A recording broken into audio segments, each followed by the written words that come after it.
هلمند کې په یو ځل 14 بابه مساجد جوړ او ګټه اخیستنې ته وسپارل شول. دغه مسجدونه د لښکرګاه ښار او د راهي سنگین مساکلا کندهار هرات غځېدلي سړک ګریشک او چانجیر پر لوی لارو جوړ او ګټه اخیستنې ته وسپارل شول. د دغه مسجدونو د جوړولو لړۍ د اسلامي امارت تر واکمنېدو وروسته په لومړي ځل د هلمند ولایت د والي په هلو ځلو پیل او پر لوی لارو د مسافرو د اسانتیاو په موخه 14 بابه مسجدونه په معیاري ډول جوړ کړل. پر دغه عمومي شاهراګانو باندې 14 بابه مساجد جوړ شوي دي.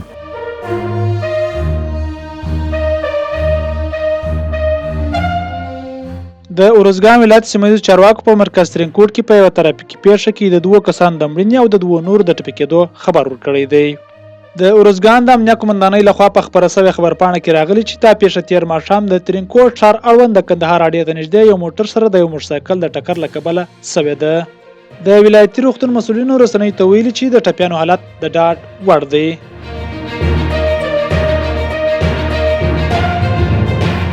پاکستان وايي ټول غیر قانوني کډوال دي د دوی له خاورې ووځي که نه په زوره به یې وباسي.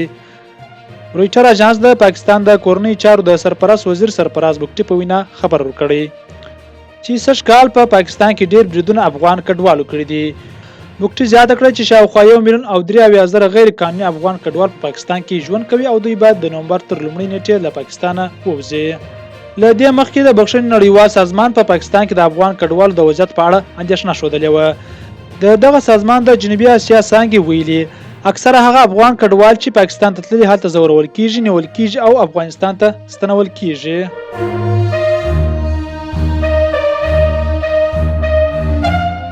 افغان ابدالیانو د اسیایي سیالیو نیمه پایلوبي ته لاره وموندله.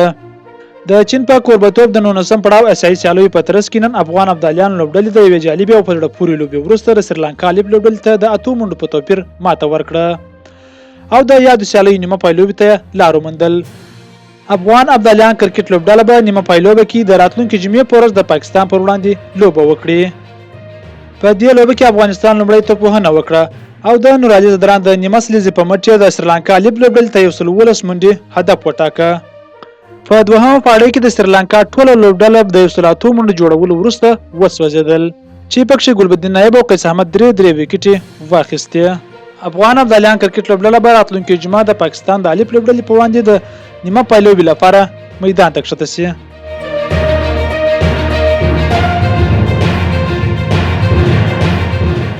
د امریکا د استازو جرګې مشر د خپلې چوکۍ لرې کړل شو. د امریکا د استازو جرګې مشر میک مکارټي له خپل موقف څخه ګوښه کړی شو.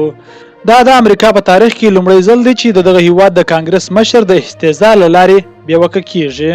امریکا کې د استازو جرګې ریاست دغه هیواد کې له ولسمشر او مرستیال ولسمشر راوروسته لوړ سیاسي موقف دی.